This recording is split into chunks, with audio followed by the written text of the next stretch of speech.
Құркелес ауылындағы номер 39-шы Төлеген Айбергенов атындағы мектеп талай шәкіртке тәлім берген қасиетті білім ордасы. Осы мектептің басшысы ұлағатты ұстаз Фархат Тағайұлы Оспанов өмірінің үлкен бөлігін ел болашағына, жас ұрпаққа арнаған ардақты азамат. Оның ұстаздық жолы адалдық пен табандылық, шәкіртке деген сүйіспеншілікпен өрілген жарқын өмір баян.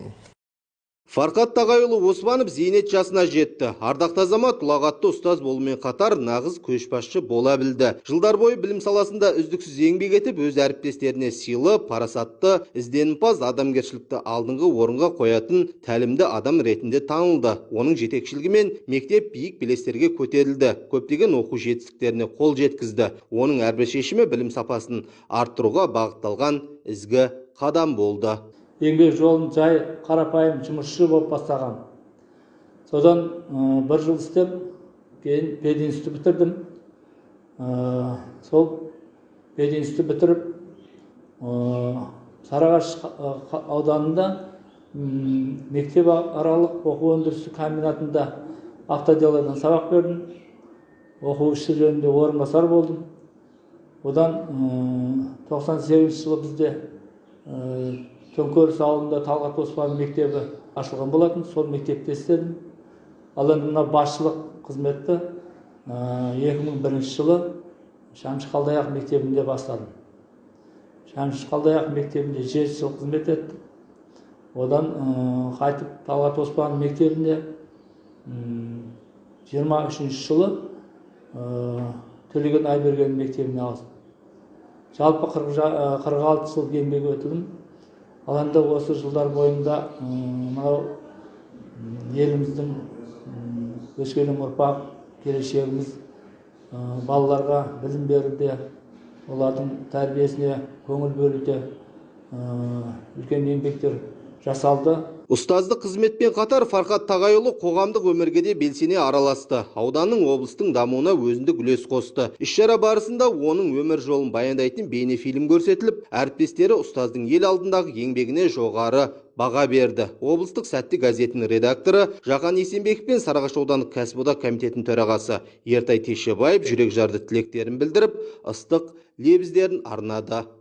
Мынау талай жылдан бері ұстаздықпен айналысып жүрген Фархат Тағайұлы Оспановтың бүгін зейнеткерлікке шығу жасы, былай жатқанда шығу тойына келдік. Той керемет әсерлі өтіп жатыр. Бұл Фархат өмір бақи өзінің өмірінде елдің баласына білім, сапалы білім беремін деп, тәлім тәрбие беремін деп, былай жатқанда жарғақ, құлағы жастыққа тимей, табанынан тозып, аянбай еңбек еткен жанның бірі.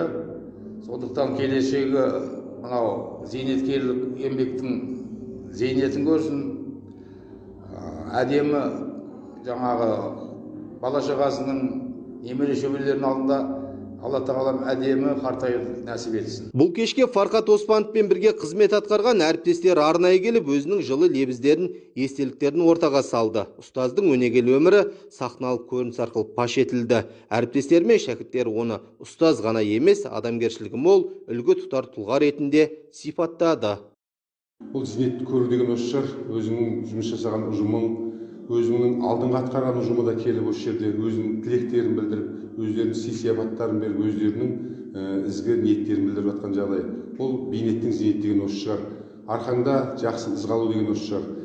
Біз өзіміз әріптес болдық ол кісімен осы білім жолында бірге басшылық жасадық. Сол кездерде өзінің дұрыс ақылын ортаға айтып, дұрыс жұмыс жүргізуге шақырып жүрген азамат. Іс-шара барысында Фархат Тағайұлына ұлттық дәстүр бойынша шапан жабылып, құрмет көрсетілді. Бұл еліне адал еңбек еткен азаматқа деген көпшіліктің ыстық ықыласы, зор алғысы. Осылайша артында өшпес із, мол тәжірибе, саналы шәкірт қалдырған ұлағатты ұстаздың жолы кейінгі буынға үлкен өнеге. Қуаныш Амангелді, Ережеп Тұрғынбайұлы, Сәттелі арнасының жаңалықтар қызметі.